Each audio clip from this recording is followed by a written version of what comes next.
Yahoo Prof here, and we're making the first live, relatively recent video in a while, and what it's going to be on is Ryzen 9000, the new CPUs that just came out, the 9600X as well as the 9700X, and what I think that a lot of people are getting wrong on it. A lot of people are claiming oh, it's the worst thing since Bulldozer, which is pretty harsh. It's definitely not. A lot are claiming that this is the smallest improvement we've seen in the longest time. I really don't think it is. And as somebody who's actually run, not personally in this case, we're still rocking a 5950X here, a 5800X3D, a 5700X3D, and even the 5600X3D in one of the systems. But I've ran Ryzen since the original 1700, 1800X. The 9000 series is not as bad as people say, though. And the reasoning there is, I feel like a lot of these people have forgotten what happened with the 7000 series. And what happened there is they came out at much higher TDPs than what was expected. And then they came out with eco mode. Now, there is eco mode this time as well, but PBO did very, very little, very little, when it comes to the 7000 series. In many cases, I found that it was just easier to do, not mess with PBO, just run it stock, to be truthful. Or actually, if you were running a single tower air cooler on a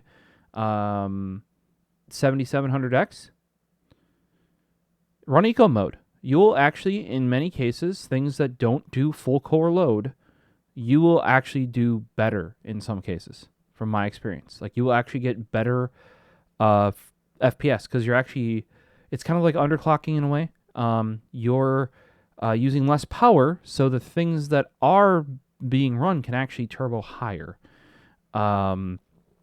And what happened there is AMD, for those that don't remember, responded. And when the 7000 series came out, they were all super high wattage compared to the previous generations. And they would just hit their 95 C limit like that, no matter what you threw at them almost. And that was unexpected at the time, right? So, but that was to combat the 13900 and the 14900. I don't remember what was around that time. My brain fuzzy. It's effectively been the same thing though, because Intel raised their limits, right? So they let you turbo higher, turbo longer. In many cases, a lot of manufacturers are defaulting that, or they're saying it's okay. I mean, now we're finding out that that might have not actually been okay, but you know what I mean. So AMD had to hit back because they have to actually compete. If people are running these Intel chips like that. So effectively, what it ended up being is out of the box, a lot of these CPUs were effectively PBO out of the box. I've built 3 systems with 7700Xs. One of them ended up after a CPU dying, going to a 7800X3D. So there's a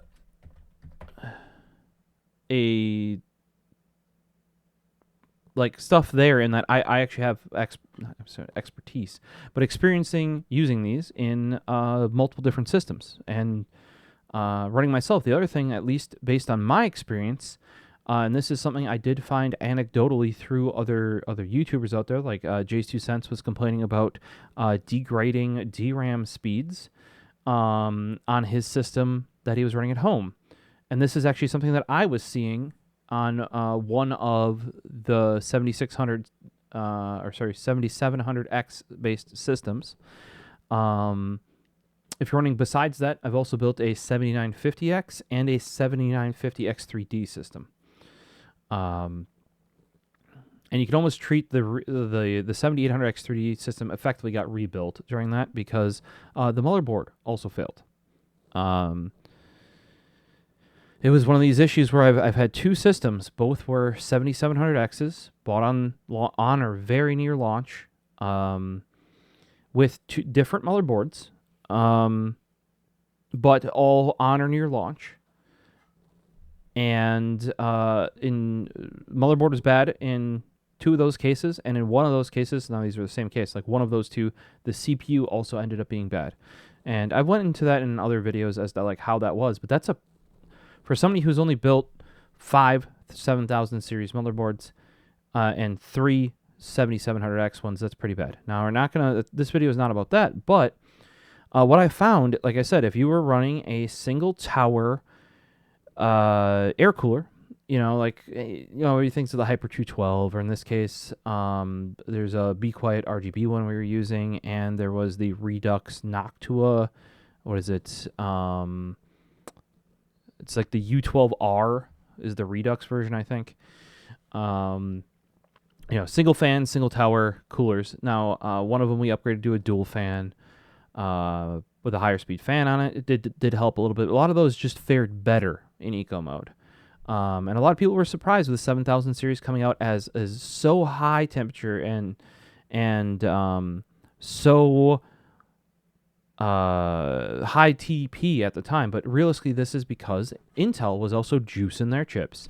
The rumors were that initially that these 7000 series were supposed to come out of the box effectively in eco mode, which would be what we're seeing right now, right? There's 65 watt parts for the 9000 series, and that is why like peak single core performance, you're not seeing it. In some cases, it might even lag behind 7000 series, right?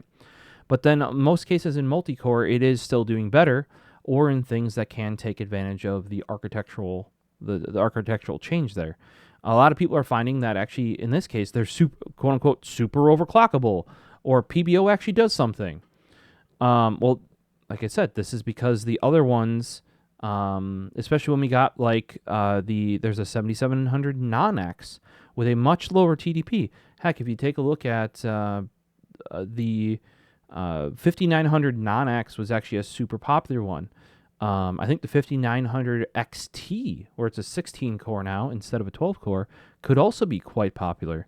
But I know the 7900, and people are like, nobody buys the 7900. Those always go on sale, especially like the 7900 X3Ds. Well, yeah, you want the 7900 non-X, super low TDP with 12 cores, like even more than 8 cores, depending on what you're using. If you're using it more like a workstation and you're more CPU, you can benefit from those cores. That's lower wattage. You can fit that. Like if you're building an ITX system, if running, you will run eco mode if it's a 7000 series part, if it's an ITX system. And then you might as well, why do that? Why not even start out with a lower part? And for one of the three systems that were 7700Xs, we were actually going to buy a 7700. But with the sales AMD did, because it was the third one that wasn't done on launch, because the 7700 non-X was out by then, but they put the X on sale for the same or cheaper than the non-X. So it's like, well, we can just buy the X and put it in eco mode, and say if you buy a better cooler down the line, like a big fat all-in-one cooler like a 240 or 360, we can always take off eco mode and enable PBO. And that's what we did, and it's been working great. With that Noctua Redux cooler in eco mode. And like I said, I've even done it with some systems that had bigger coolers. Within one of the three 7700X systems did have an AIO. And we were playing around with PBO on it. Actually, it's one behind me there. And it can still be, I think it's like a 240 in there. That can still be not enough, because with the higher wattage, they bump off that 95C. Now, in the 9000 series, which is Zen 5, supposedly the IHS, which is the metal lid on the top of the CPU, has not been adjusted at all, right? What they did do is put the thermal probe in a better location. And everybody's saying, well, it's not running actually any cooler, it's just where they put the thermal probe. Well, these are 65 watt parts, so you would expect, even without the thermal probe moved, the 65 watt part to run cooler than the 105 watt part. Like, logically, this just makes sense. And I wonder, like, I don't know if we haven't had too many testing because there's been a lot of incompatibility coming out here. And even with some, I think it was Gamers Nexus, like, not benchmarking the 9600X because of all the instability they were having. And what was weird is that supposedly within a month or so, and remember, these were already delayed, the new motherboards will be out. I don't know why they just didn't wait for the new motherboard launches. Maybe they want to stay in the advertising realm for longer, but I think it was the incorrect decision. I think they should have launched the motherboards at the same time as the CPUs. And a lot of this could be a GISA because we're talking launch, like last-gen motherboards with launch GISA for these CPUs. Now, I'm not saying it looks good. It doesn't. That there's like stability stuff, etc., etc. But not surprising, I guess, on a launch new part that you aren't pairing the new motherboard with, but it's not their fault. They can't. You know, like apparently J2Sense, I believe, had issues specifically with the 9600X, which is the 6-core, which, to be truthful, I don't know if I would recommend you buying. There are so many things nowadays, even if you ignore gaming. Like, a lot of these people are like laser focusing on gaming because, you know, they said there would be some improvement in gaming with this. But you can game great on a 5000 series part. I do it not every night. You think I have time to game every night? No. Hopefully at least once or twice a week. Sometimes that doesn't even happen though. And I'm on a 5950X. We're great. On the home theater PC, we're on a 5700X 3D. Squares has my 5800X 3D. And that lower clock speed on the 5700X actually got me just enough temperature and I don't know what I'm going to say, like necessarily TDP, but like got me just under, so it wasn't throttling anymore. Basically, it was hitting the top temp for an X3D part, and then we'd start dropping clocks, and X3D parts do not like that. They just don't. So that the 5700X3 was actually a better fit for the home theater PC, where I have a restriction on the cooler that can be in there because it's a top-down cooler. And I also personally have a restriction on silence. I mean, it's a home theater PC. You know, I don't want, you know, like that sort of thing over there. Both those game beautifully. You know, so the stuff we're seeing here, in summary, like I don't know if it's necessarily a reduction in the performance of 9000 series, but these are 65 watt parts, and if you go back to 7000 series, those were initially rumored to be lower wattage than the 105 watt parts they were. And if you do run them in eco mode, from my experience, because I have done that in 2 of 3 of the builds I've done for the 7700X, not the 5950X 3D, by the way, just don't touch those. You're better off on an X3D part, just huck it in there, go. In my opinion, they're just so picky. Most everything I've done, like you can do PBO on, I don't know if it's PBO, but you can adjust stuff on the 5800X 3D after like some newer BIOS updates. But every time I've ever tweaked it, it's only gone worse. Like you're better off just not touching it.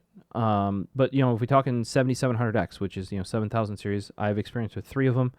And like I said, of those 3, 2 builds had motherboards go bad. One of those 2 builds with no bad motherboard also had a bad CPU. So I don't think the experience, like I've had quite a bit of experience when there.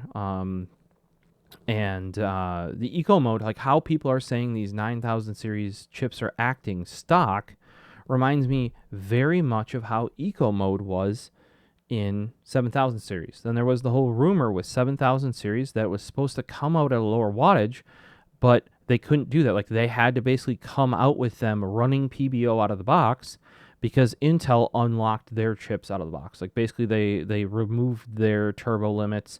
They increased their wattage turbo targets, like to the point where the Intel TDPs are I mean, like TDPs are already kind of irrelevant on how they're like figured out, but like even if you went about how Intel did it, once it started turboing, like it basically completely ignored that. The only time you'd see chips that actually followed that were in OEM systems, like, Dell's, HP's, and even sometimes we're talking like business systems. A lot of you say like, oh, it's holding back performance, or to have little beer can cooler. In many cases, those aren't, because they're locked to Intel stock stuff. I deal with those. That's what I do on my day-to-day. I mean, I guess not anymore so much. I'm more on a different part of IT, but for many years, I was fixing those, like servicing them, like on-site tech stuff. So,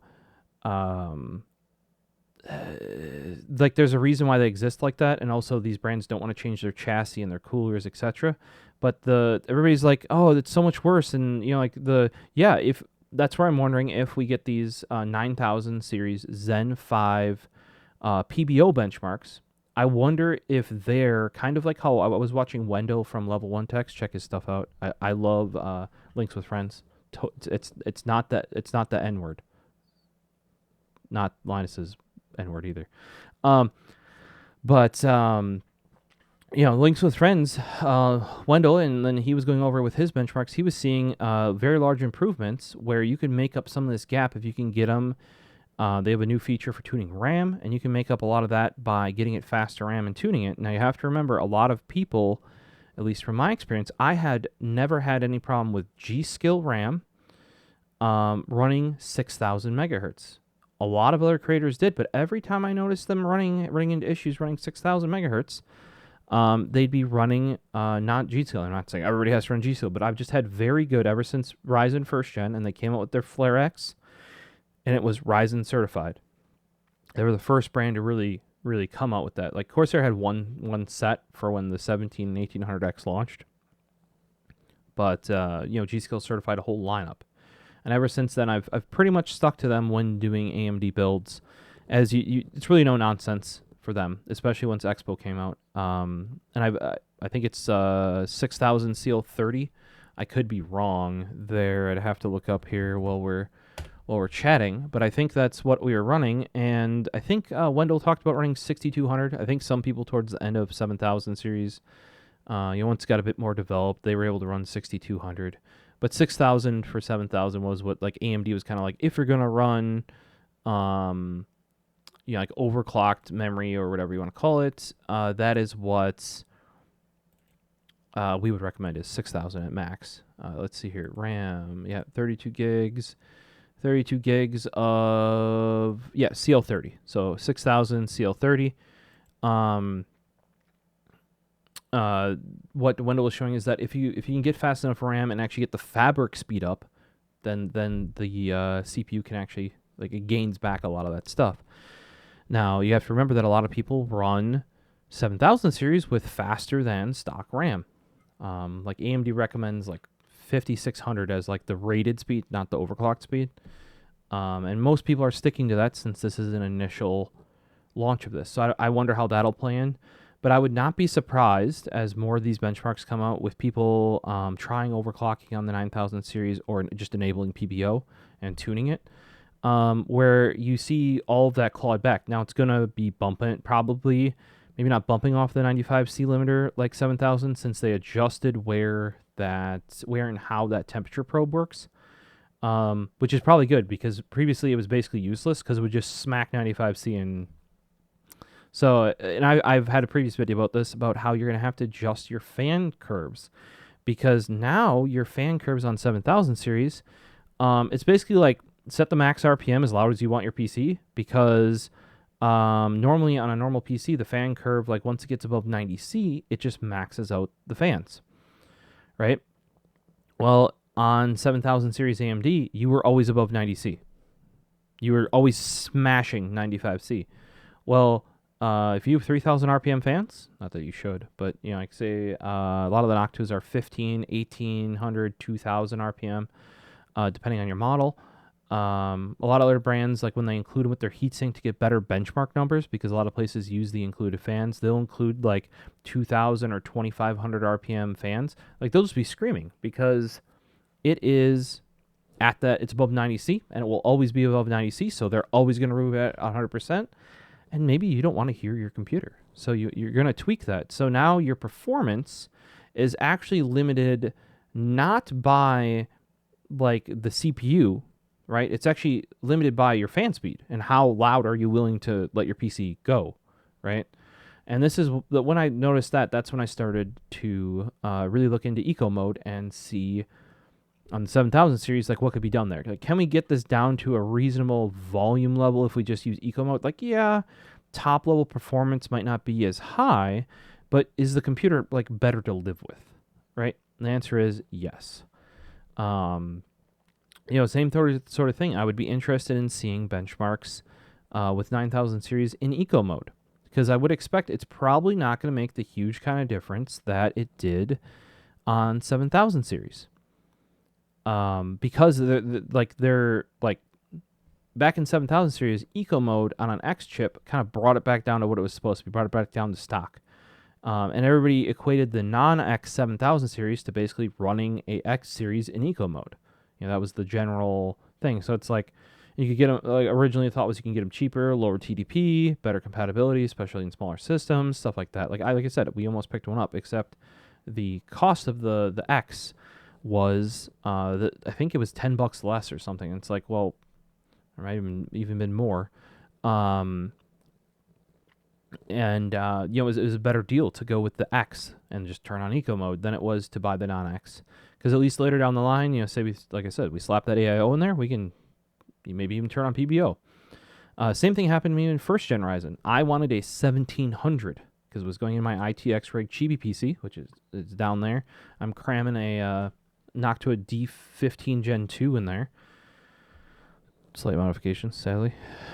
And even Noctua was like, oh, you're going to have to accept that the performance won't be as good as it should be or something like that. And I'm like, yeah, well, it's got to fit. Fitting better performance, But I wanted the 1700 for the same reason, lower TDP. But there was a screaming deal at Micro Center. I believe it was one of their like Black Friday or Thanksgiving deals, And it was literally would have cost me more to buy a 1700 than a 1700. It's like significantly, like $100 or something. So I went with 1700X, and that thing ran actually was in the server less than a year ago. So it's had a long life. But yeah, that's in summary. Like I said, I think a lot of people are getting this wrong. In that they're like, oh, poo-pooing Ryzen 9000, and oh, it's not the performance increase we expected, and blah blah. Actually, it is, because with the lower TDP and lower heat output, it is beating in multi-core and still effectively the same in single core. And you're like, oh, well, we don't want CPUs that are the same. It should be an improvement everywhere, and that's what you want to see, and blah blah blah. I don't disagree, but if we go like compute per watt, I bet, and I don't, it's only been on for a short period of time. I don't know if and when people will start doing those numbers, but I have a feeling it's compute per watt is going to be much higher. I also think for a lot of you out there not building water-cooled systems or don't want to buy those massive 360 millimeter radiators, you're going to be in a much better situation with 9000 series. Like, I know a lot of people that were getting grumpy even about the 5000 series being as hot as it is, Squares being one of them. He doesn't like that the 5800X3D, even in a first-gen D15, gets real toasty under load. But that's just kind of like how CPUs are nowadays, because it's assumed they can kind of take it, and you got to tweak your fan curves to kind of adjust for it. Like if it's a short load, like not like you're recording a video like we are right now, wait for it to respond. If you're just like spooling up a YouTube video or something, that's gonna be a little harder than just playing it. Various other things like loading programs, you don't want it at like a 15-second response time for your fan curve, because you'll just hear drag that out if you have that setting. But I actually think this change in TDPs and the cooler temperatures is going to be good for all of you out there building, because it's going to be far easier to manage. The fan, you're not going to have to redo how you do all your fan curves. You probably will have to adjust a little bit, because I remember when effectively, like on ASUS motherboards, the max temp for the fan curve for years upon years was 70C. Effectively since Ryzen, or even if you ran an overclocked CPU like an X99, X79, especially X99 and X299, those would always be over 70C, and they were fine because you were under the TJ Max. But like under load, I'm saying, but like you were always above 70C. So like Asus boards, which I no longer use, basically starting with Ryzen, we just had so many RMA issues with them. That as long as Asus makes a good board, as long as it doesn't break. And also as long as you get one they actually support, because Asus also likes putting out products, kind of like their 10G network cards, that they put out. They might update a little bit, and then they'll just not see an update since 2018. And then you have to hack the firmware and force on the generic firmware because they made it an Asus network card instead of whatever brand chip's actually on there and some other stuff like that. Or say when a computer gets a bit older, they'll just yank the entire product off their products page instead of just maintaining the website, leaving it up so that if you have the laptop or motherboard, you can still get stuff. No, it'll just disappear after a while. They used to be much better about that, but lately, I literally had it with the computer I'm dealing with at work. That is a bit older, but it still would be Windows 11 compatible. But from them, I hadn't seen updates since, I want to say 2018 at least. And then came back to check it this weekend. Poof, gone. So since first gen Ryzen, I've been using ASRock. Been quite happy with their. Actually, I've had to do an RMA or two. And you're like, RMA or two? Yeah, things break around me. Watch some of my videos. There's a reason why one of my viewers created hashtag all the RMAs. Yep. So it's an interesting thing, but I think this is overblown, and probably where the 7000 series would have been had Intel not cranked up their power limits and turbo time limits, and AMD had to compete, right? At this point, AMD doesn't have to compete. Intel's in a way down right now. Until this is this completely goes over, people can't, and I wouldn't, if you already have it, stick with the system. I'm looking at as a kind of like a secondary backup system, getting a 12600K because that has no E-cores. I hate dealing with the P and E-cores thing. Often in industry, I have to turn them off because stuff just cannot. It just cannot with them. But the 2600 does not have them. Also, 12 series not affected. So I'm thinking that'd be like a great kind of troubleshooting system because I have my 9900K system for the kind of like last of the PCIe Gen 3 era. But I can't recommend Intel, and that's probably why they could back off on those TDP targets, is because they're a little bit less concerned about that. And with other people what do I want to say, companies switching to AMD in the enterprise market because they've had so much issues with Intel more recently. That's very interesting. They might not have to have been as competitive this time because of the issues. I don't know if that's particularly why, but I don't think it's an issue that there's not this huge leap. I'd like to see some comparative, how much performance loss do you get in eco mode? Because last time, it'd make a big difference in temperatures, but not a huge responsive, day-to-day difference. You'd never know, to be truthful, between something being a stock 7700 and a eco mode 7700 X, throw an X at the end there. If anything, I ran into more issues trying to run PBO on a 7700X with 6000 megahertz RAM. And tweaking all of that, and people are the whole things where sometimes I'll see J2Sense just slap on a negative offset, and it's a pretty big one. I think in some cases the max you can put on a CPU just through Ryzen Master, right? And I'm the fact that just works. Either he's not doing actual a complete suite of stress tests. You need to run all these different kinds of stuff to verify that that's actually stable. and you're not getting cutouts. In what I mean by cutouts is like sometimes certain like parts of it will either it'll like hang the system, like even when it's just running, and make it completely unresponsive. Certain parts will drop, like stuff coming off chipset, bridges, stuff like that. Or you'll get like weird error logs in Windows, stuff like that. And you also have to make sure you also run like your day to day, right? Your like you like edit a video on it if that's what you do, or like run the Puget has their like Photoshop and Lightroom benchmark. If that's what you do, make sure it can pass that. That is why I have like I try to run games that have different engines. I try to run things that like you stress just the GPU, just the CPU, both of them at the same time, just like less cores than all the cores and the graphics card, stuff like that.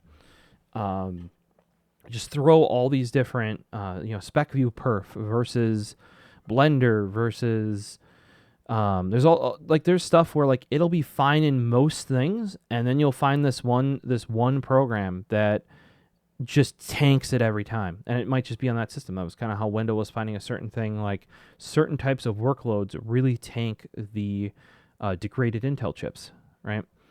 And that's why I'm be very careful. Let's just put a negative offset on an AMD. You'll be fine. Ooh, especially on 7000 series, like non-X3D 5000 series, probably as long as you have enough cooling, and you have a good board. 7000 series, I don't know. It was really rough for me. If you want that 6000 megahertz RAM, which I think you get a lot of benefit from, not necessarily the case. And I'm interested to see once, maybe we get some more GSA updates for 9000 series, and especially once we get the new motherboards out, if we can see some more comparisons, because I think slap PBO on using PBO might actually be like truly possible and actually make a difference here, because these chips have been backed off. They're not always running at their limit like the 7000 series was. So let me know down below in the comments.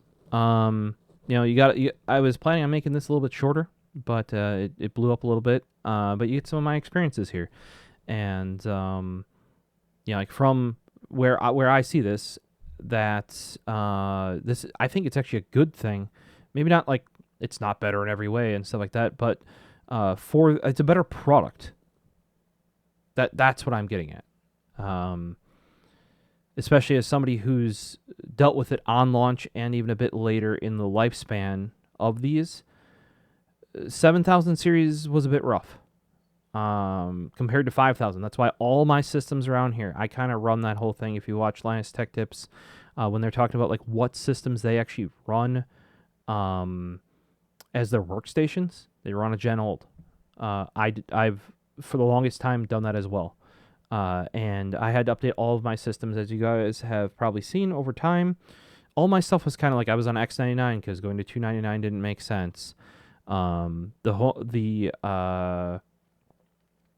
repair PC down here was originally X58, then went to X79. Then that thing was getting already those were super flaky. The home theater PC, what were we running on that? I don't remember, but I actually like rebuilt it. Used my 2600 temporarily because I knew the 5800 X3D was eventually going to come out. Stuff like that. Like basically everything around here is on 5000 series AMD now. We got server number 1. Actually, I have 2 servers now. That is on Squeers' 5900X. Server number 2 is on his 3900X. And home theater PC is on the 5800X or 5700X 3D. Chibi PC back there, that's getting the D15 Gen 2 upgrade. That is on the 5800X 3D, and that's a B350 board. B350. Yeah. Doesn't really take full advantage of it, but think about that. That was almost bought on launch, like within 4 months of launch of first gen Ryzen, and it has an X3D chip in it, running 2933 memory. And then the desktop here, which I threw together out of mostly RMA components. Yeah. Only thing I had to buy for this was the 5950X. Everything else came back from RMA. Or I already had, like the 3080 Ti. And you're like, came back from RMA? Yeah. it's been rough. Originally it was supposed to be in a Case Labs case, and a nice water cooled build, but had some great YouTubers out there step in and help me out getting some of this stuff to go through, because fighting through some of these, one of them was an Asus motherboard. Yep, we got there eventually. Thanks to you guys that helped me. Thanks to those of you that watch and commented. I hate to use that stuff to get the stuff to go through, but like, sadly, sometimes it's needed. Even when we're talking to HP, couldn't get support through their website for something we were dealing with issues with their support website, right? Not issues with the product. That was the problem. Go on Twitter, tweet about it, and thanks to even the little following that I have on Twitter with you guys, we got some stuff working there, and we got some stuff rolling that I couldn't do through. Like, the problem was with their support website, and they're like, well, what product do you need to fix? And I'm like, you? You know? So appreciate it as always. Let me know your comments down below. I don't have one of these. You know, it'd be nice if I did, but I don't, and I don't plan on buying one. So unless I have a customer or a friend that ends up needing to get one, sadly will not have much experience with 9000 series. A lot of my close friends and acquaintances went 7000, so I don't know that that's going to happen.